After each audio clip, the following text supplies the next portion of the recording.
More Business Briefing right now on FM News 101. Okay, time check 4:35 as we move into the second half hour here of Business Briefing on FM News 101. Brian Bushlach with you, and we continue our conversation with Dave Porter from Geffen Mesher. He's a forensic accounting specialist, been in the business for a number of years, and actually launched this practice within Geffen Mesher. If you missed our last segment, we will podcast at the top of the hour at KXL.com. Great tips for you business owners out there, big and small, looking to prevent theft and fraud in your business. And let's pick it up where we left off. I think one thing that you mentioned to me, Dave, that really makes sense is protecting your check stock. I know that when a bookkeeper or someone in accounting needs to cut a check, it kind of makes sense to have those under lock and key, doesn't it? Well, you're absolutely right, Brian. And I often hear from business owners say, I sign every check that goes out of this company. I know nobody could be stealing from my checks.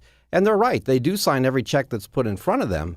Unfortunately, they left the blank check stock unsecured, and a controller or a bookkeeper may have grabbed some of those blank checks, made them out, forged a signature to them, and cashed them. And the business owner is never the wiser. Now, you mentioned positive pay. What is that? Well, positive pay is a service that's provided by most banks, and if you're not familiar with it, business owners, check with your bank and they'll educate you quickly. It's not oriented so much towards employee theft as it is against checks that might be misappropriated by somebody in the mail system or at a vendor's office, and they'll wash that check. They'll take off the payee's name or maybe the amount, and they'll alter it. And with today's modern copiers, color copiers, it's easy to do this. And they'll resubmit that check, your check, to the bank and cash it to themselves or another party with another amount on it. So positive pay tells the bank in advance which checks should you expect to come from our company and only cash those checks. So if they see check number 101 presented twice, they'll reject the second one.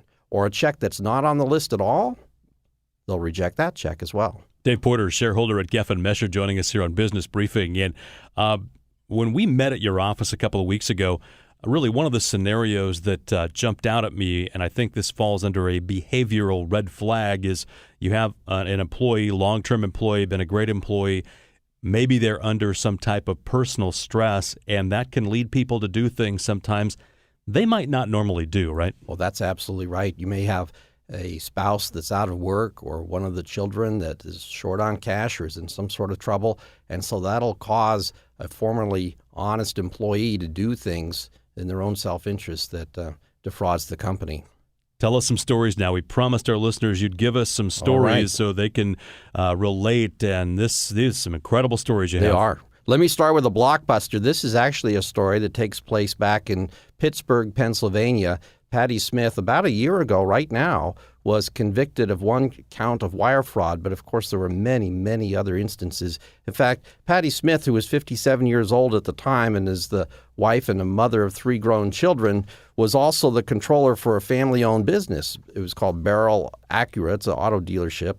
And she had a salary of about $53,000 a year, and she was the controller of this dealership for 6.5 years.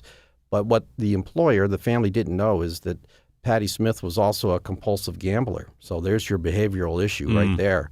And over a period of 6.5 years, she stole $10 million from this company. Unbelievable. $10 million. Not all in one fell swoop. Wow. But instead, little drips, one little bit at a time. So what she did, 800 times she transferred money electronically out of the company's bank account and into her personal bank account. Well, 800 times over a period of 6.5 years is $4,000 every day, 7 days a week, throughout 6.5 years. And with that money, she did a lot of things. She traveled the world. She had private jets that she took chartered to the Caribbean. She traveled to the Vatican, the Super Bowl, personal cooking lessons, you name it, she did it. So as a result of that, 78 months in federal penitentiary. What was the recovery on that, you might wonder, once she was caught?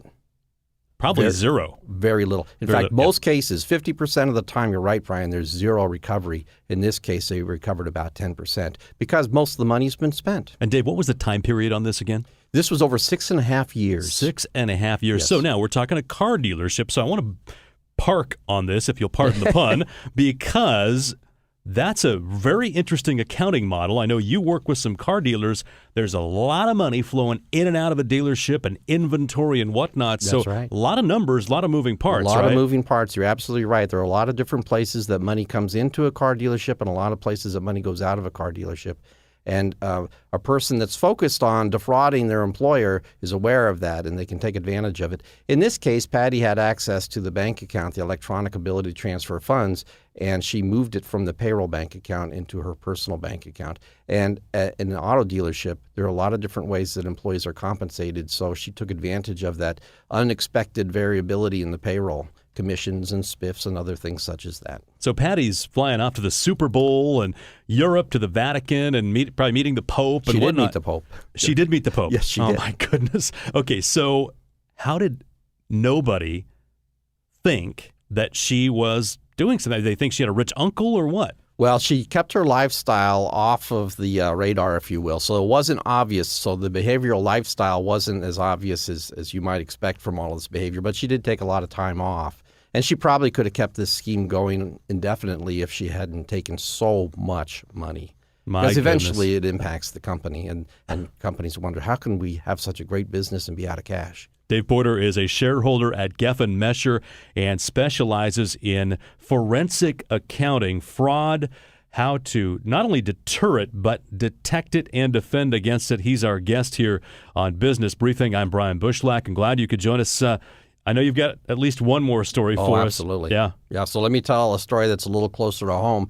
This fraud took place by the controller of a family-owned business again over a period of 4 years and resulted in a loss of $285,000 and zero recovery. And in this case, what the controller did, again, had access to the payroll and paid herself twice every payroll, once by direct deposit and once by paper check. And so if somebody saw the paper check, they'd say, oh, that's great. That's, what she should make. And if they saw the direct deposit, they'd say, oh, that's great. That's what she should make. And they never put the two together. So for a long period of time, she kept that going, and her work papers were immaculate. Any CPA firm would have loved to have her because she covered her fraud very, very well. How'd they find out? What happened? She tripped up one time and over-transferred $5,000 and caught the suspicion of a coworker.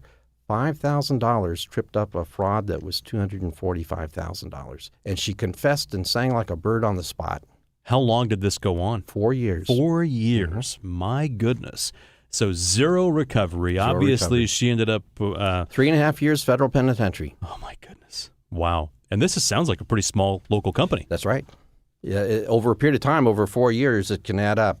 And we obviously aren't going to name the company, but the owners, the principals in this company, what was their reaction, Dave, when they found out? They immediately called the police, which isn't always the case. A lot of times business owners are hesitant to call law enforcement because of the embarrassment factor and whatnot. In this case, that controller was let off in handcuffs on the spot, confessed, as I mentioned, and then eventually pleaded guilty. Any more stories?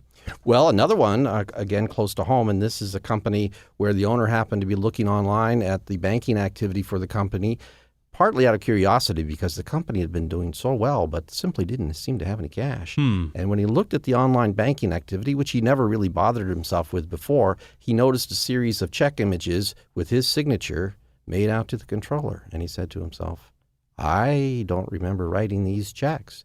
Went into the office only to find out that the controller, who had check stock, as we mentioned earlier, had forged his signature to the checks, had made them out to herself, and then when she entered them into their accounting system, it changed the names in the accounting system to a vendor that nobody would suspect. My goodness. That went on for a period of 2 years. Loss was $135,000 and resulted in some recovery. Ouch. Dave Porter, CPA, shareholder, Geffen Mesher. If you'd like to contact him for more information on your company, if you suspect fraud, he is the expert in this market. Email dporter@gmco.com, or you can call his direct line, 503-445-3417. Again, 503-445-3417, dporter@gmco.com. David, thank you so much for coming in here to share these stories. I know this is going to be a big benefit for our local audience. I hope so. Thank you, Brian.